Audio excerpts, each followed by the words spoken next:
이제 길었던 장마도 끝났고요. 무더위가 시작되어졌습니다.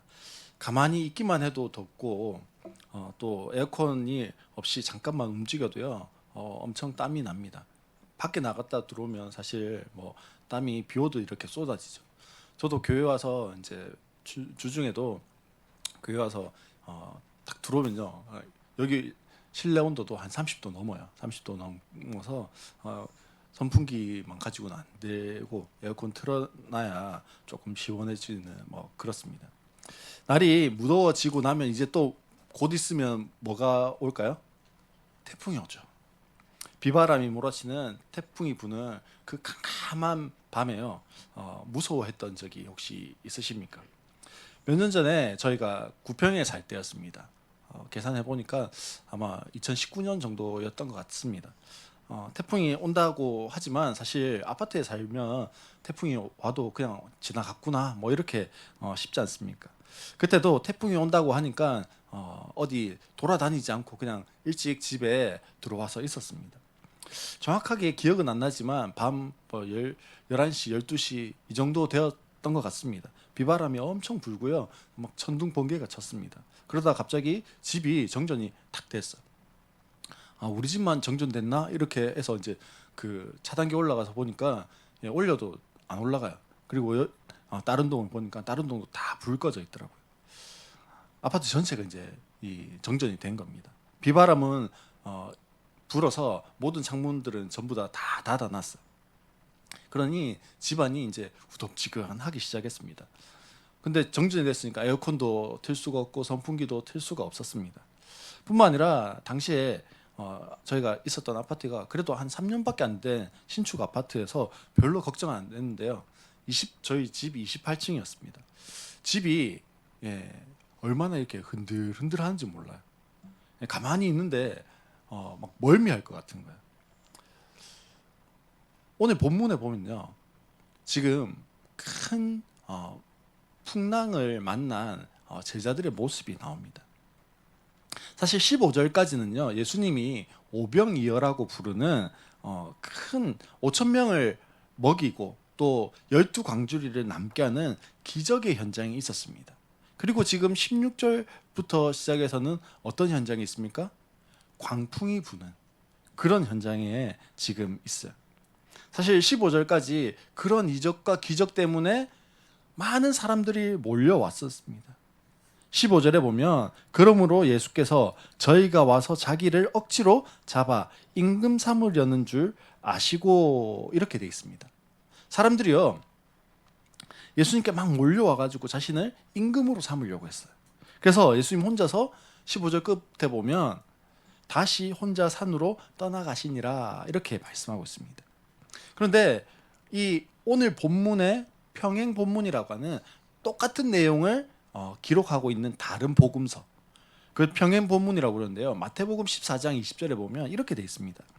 예수께서는 곧 제자들을 재촉하여 배에 태워서 자기보다 먼저 건너편으로 가게 하시고 그동안에 무리를 헤쳐 보내셨다.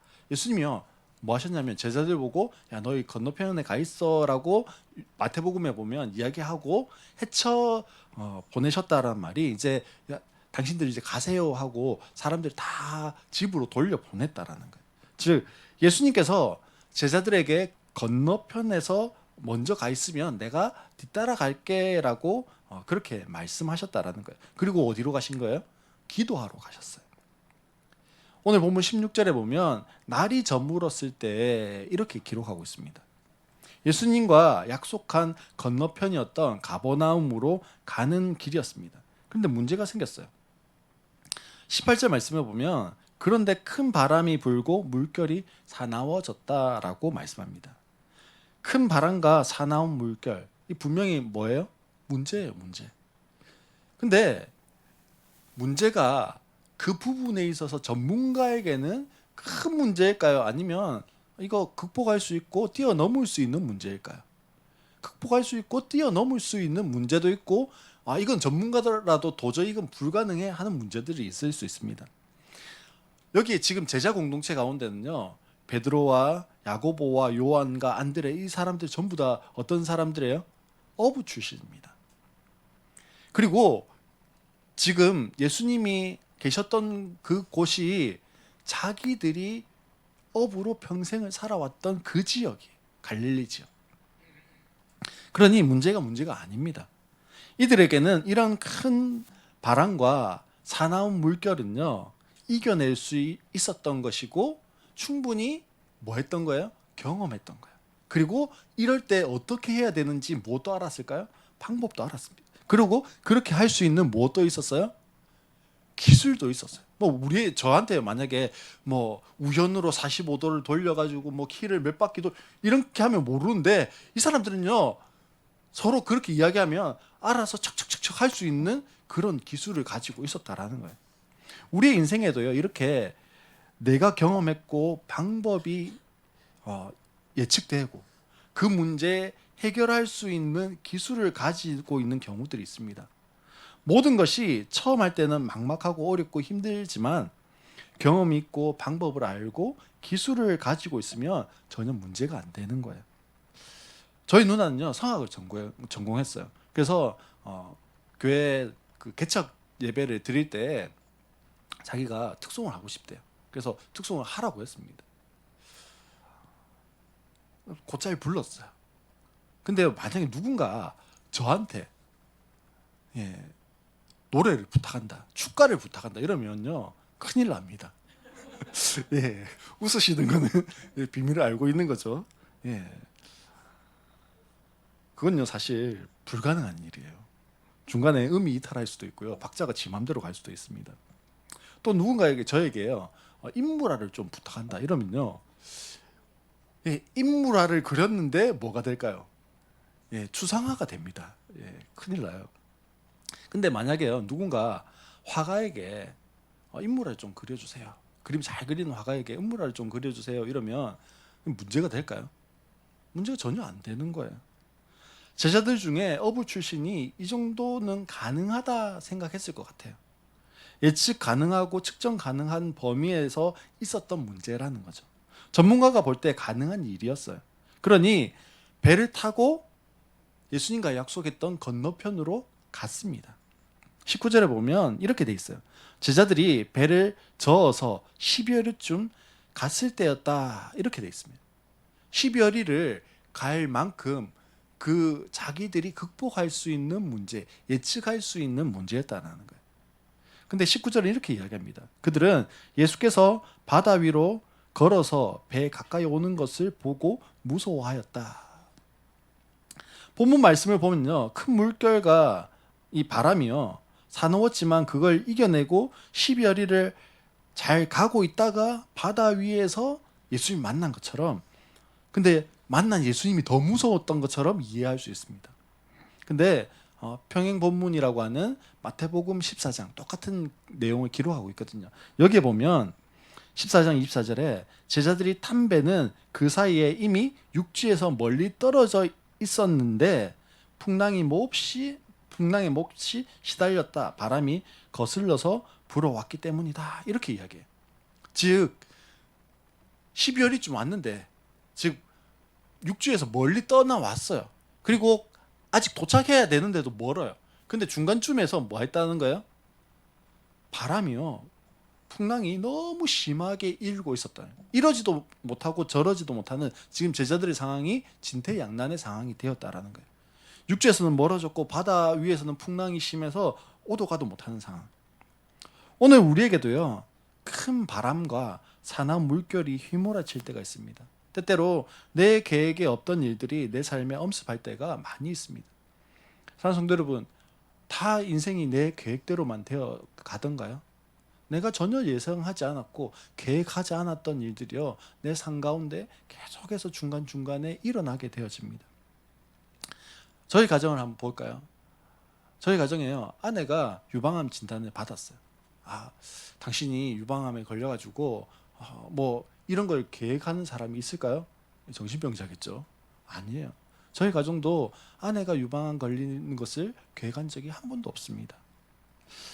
제가 하루아침에 단기 기억 상실증에 걸릴 것을 계획했을까요? 아니에요. 제가 심장 스모크 판막까지 끈이 이게 끊어지는 것을 생각이나 했을까요? 아닙니다. 교회를 개척하면 성도들과 이별할 수도 있다 끊임없이 생각하고 이야기했지만 막상 당할 것을 생각했을까요? 안 했을 거예요. 안 했어요. 모든 것이요, 저의 계획에는 없던 것들입니다. 하지만 그런 일들이 있었어요. 인생에 큰 바람이 불어오는 그런 때가요, 무섭게 일렁이는 물결 같은 때가 있다라는 거예요. 그때 찾아오는 두려움이 있습니다. 그때 찾아오는 절망감이 있어요. 그때 찾아오는 상처가 있습니다. 그때 찾아오는 원망이요, 내 안에 있습니다. 그런데 돌아보면요, 우리의 인생에 늘 큰 바람만 부는 건 아니에요. 물결의 사나움만 있는 건 아니더라고요. 기쁘고 즐겁고 감사한 일들도요, 때로는 우리의 계획에는 없었던 일들이 일어날 때가 있다라는 거예요. 저희가요, 사실 전도하지 않았는데 여기 앉아 계신 우리 성님 어머님이 저희 교회에 등록하셨어요. 그리고 함께 신앙생활 하시고 세례를 받으셨습니다. 서울에서 창경이라고 하는 창경이가 해양대학으로 왔어요. 그리고 일상으로 교회 찬양 인도를 하게 되었습니다. 이것도요, 우리의 계획에는 없던 거예요. 때문에 계획할 수 없는 거죠. 그렇지만 하나님이 허락하신 일들입니다. 우린 때때로요, 계획에 없던 일이 내 삶에 엄습하는 그때를 맞는데 무엇만 기억하냐면요, 늘 부정적인 거. 내가 아팠어. 아내가 암이었어. 이런 것만 기억해요. 뭘 기억하지 못할까요? 하나님이 내가 계획하지 않았는데도 베풀어 주신 은혜들. 그것들은요, 기억하지 않아요. 그건 당연한 거고, 나한테 부정적인 거, 아픈 거, 상처되었던 것은 안 당연한 거예요. 이런 일은 왜 있어야 되고, 당연한 거는 당연한 거다. 이렇게 생각해요. 사실 그게 당연한 게 아니에요. 하나님의 은혜죠. 우리의 계획에는 없었던 하나님의 은혜. 우리의 초점을요, 자꾸만 긍정적인 그곳에 둘 때 우리 입술에 있는 것이요, 불평과 원망이 아니라 감사와 찬양과 기쁨이 됩니다. 19절에 예수님께서요, 바다 위로 걸어서 배 가까이 오는 것을 보고라고 말씀합니다. 우리가 예수님께 나아가는 것이 아니라 예수님이 어떻게 해요? 우리에게 찾아오시는 거예요. 이것 또한 은혜입니다. 예수님이 내 인생에 개입하실 때가 있습니다. 나는 도무지 예수님께 나아갈 힘이 없는데 예수님을 찾지도 않는데 예수님 먼저 나에게 찾아오시는 거예요. 그리고 손을 내미시는 거예요. 이때 예수님을 본 제자들의 반응이 어땠을까요? 예수님이 지금 제자들에게 찾아오셨어요. 첫 번째요, 반응. 제자들이 물 위를 걸어오는 존재가 있다라고 하는 것에 놀랐을 것 같아요. 저 뭐지? 이렇게 안 했겠습니까? 두 번째요, 제자들이 더 놀랐던 게 있어요. 첫 번째는 물 위로 걸어오는 존재가 있어서 놀랐고, 두 번째 더 놀란 건 뭐예요? 물 위를 걸어오는 존재가 예수님이라는 것에 놀랐습니다. 19절에 보면요, 19절 하반절에 뭐라고 되어 있습니까? 무서워하였다. 왜 무서워했어요? 예수께서 배 위로 가까이 오는 것을 보고 무서워하였다. 즉, 뭔 말입니까? 예수님 보고 무서워했다라는 거예요. 마태복음 14장 26절 말씀에 보면 제자들이 그가 바다 위로 걸어오는 것을 보고 유령이라 하며 무서워하여라고 말씀합니다. 무서워했을 뿐 아니라 소리 질렀다. 뭐예요? 어머나! 뭐 이렇게 했다라는 거예요. 즉, 예수님이 물 위로 걸어올 수 있다라고 하는 것을 상상할 수 없었던 제자들이 예수님이 아니라 무엇이라고 생각했다고요? 유령이다. 귀신이다. 그렇게 생각했다는 거예요. 그때 들려오는 한 음성이 있었습니다. 바로 예수님의 음성이었습니다. 20절 말씀을 보면 이렇게 되어 있어요. 예수께서 그들에게 말씀하셨다. 나다, 두려워하지 말아라. 예수님의 음성을 들은 제자들은 어땠을까요? 지금 예수님의 음성이 들렸어요. 자신들의 눈앞에 물이 포도주가 되게 하시는 것을 제자들은 보았습니다. 자신들의 눈앞에서 38년 된 병자에게 침상을 들고 가라라고 하실 때 그 38년 된 병자가 낫는 것을 보았습니다. 자신들의 눈앞에서 보리떡 5개와 물고기 2마리로 5,000명을 먹이시는 것을 보았습니다. 제자들은 예수님의 놀라운 능력과 기적을 보았지만 자신들의 눈앞에 무리를 걸어서 오시면서 나다 두려워 말아라라고 말씀하시는 그 주님을 보고는 정작 놀라고 뒤로 뒤집어 자빠졌습니다. 두려워하지 말라는 예수님은 말씀하시지만 그렇게 말씀하시는 예수님을 보는 것이 더 두려웠던 제자들입니다. 예수님의 음성, 제자들에게 말씀하신 그 예수님의 음성, 그 음성으로 예수님께서 우리에게 말씀하십니다. 뭐라고요? 나다 두려워하지 말아라.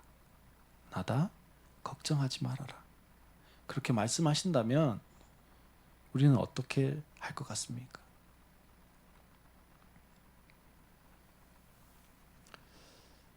저는 이럴 것 같아요. 처음에는 어떻게 걱정하지 않을 수 있어요, 주님. 저의 걱정을 앞세울 것 같습니다.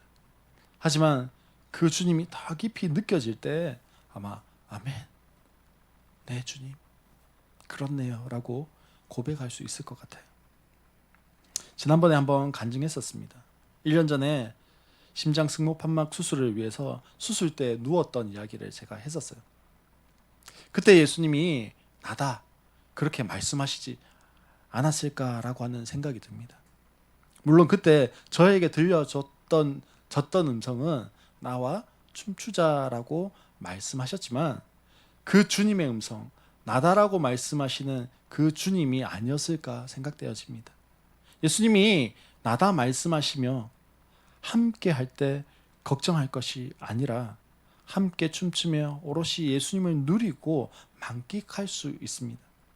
그런데 예수님을 누리는 것이 아니라 예수님이 오셔서 나다 걱정하지 말아라 말씀하셔도 예수님이 이 상황에서 어떻게 걱정하지 말라고 말씀하세요라고 우리가 이야기하고 당연히 걱정해야지요라고 그렇게 반응하는 우리가 아닌지를 좀 돌아봤으면 좋겠습니다. 주님이 말씀하실 때, 주님이 나다 말씀하실 그때, 주님이 걱정하지 말아라 말씀하실 그때 나는 예 주님, 주님이 말씀하신 나의 걱정을 내려놓습니다. 그렇게 고백할 수 있기를 소망합니다. 사실 주님이요, 나다 말씀하시면 그것으로 게임이 끝나는 거예요. 모든 것이 끝입니다. 주님 안에 무엇이 있을까요? 해결이 있습니다. 서두에서 말씀드렸던 태풍 부는 그날 밤에요, 아이들이 다른 방에서 자고 있었거든요. 아이들이 다른 방에서 자고 있다가 갑자기 선풍기도 꺼지고 더워지고 집이 막 흔들흔들 하니까 놀라서 깼습니다. 그리고 아내와 저가 있는 쪽으로 와서 안기더니요, 엄마 아빠 옆에서 이내 잠이 들었습니다. 제가 그리고 아내가 뭐라고 했을까요? 비바람이 치고 정전이 되어서 후덥지근하고 집은 흔들흔들하는 그 상황 가운데서 아내가 뭐라고 했을까요? 엄마 있어, 아빠 있어, 괜찮아. 그리고 아이들은 어떻게 해요? 좀 이따 잤어요. 저도 아내 있어 이 소리 듣고 좀 이따 잤어요. 아내는 하루 밤새도록 못 잤지만 저도 코 골면서 잤어요. 일어나니 평온한 화창한 태풍이 다 지나간 그 다음 날 아침이었습니다. 물론 거리로 나갔더니요, 날은 이제 화창해졌는데 거리에 나갔더니 전쟁터가 따로 없어요. 나무들이 쓰러져 있고요. 옆에 아파트 공사를 하고 있었는데 아파트 공사하고 있던 그 타워 크레인은 한쪽으로 쓰러져 있고요. 또 공장이 있었는데 공장에 펜스가요 다 넘어져 있었어요. 태풍 불고 아파트가 흔들리는 그 밤 아이들이요 평안히 잘 수 있었던 것은 엄마 아빠의 품이 아니었을까요? 엄마 있다, 아빠 있다 말하는 그 음성이 아니었을까요? 오늘 내가 처한 큰 바람과 같은 상황, 오늘 내가 겪고 있는 물결이 나를 삼킬 것 같은 그 상황, 그 가운데 내가 할 수 있는 것이 아무것도 없어 절망할 그때 나에게 들려오는 한마디가 있습니다. 나다. 예수님이 말씀하시는 나다. 그 한마디. 두려워하지 말아라. 놀라지 말아라. 걱정하지 말아라. 사랑하는 성도 여러분, 오늘도 주님은 나에게 말씀하십니다. 나다. 그 음성을 듣고 그 음성에 반응하고 그 음성으로 일어서서 한 주간을 살아갈 수 있는 우리 성도님들 되시기를 바랍니다. 그때 주님이요 나다라고 말씀하시는 그 음성 앞에 우리가 주님 지금 내 문제, 지금 내 상황, 지금 내 형편, 지금 내 심리적인 상태, 내 육체의 가시 주님 아시죠? 나다라고 하는 그 말 한마디 안에요 주님 그 모든 것을 한 번에 뭐 할 수 있는요? 해결하실 수 있는 능력이 계십니다. 그리고 내 마음에 일렁이는 그 큰 바람과 물결을요 어떻게 하실 수 있는 분이세요? 잠잠케 하실 수 있는 분이십니다. 그 주님의 음성을 들으시는 우리 모든 성도님들 되시기를 주의 이름으로 축원합니다.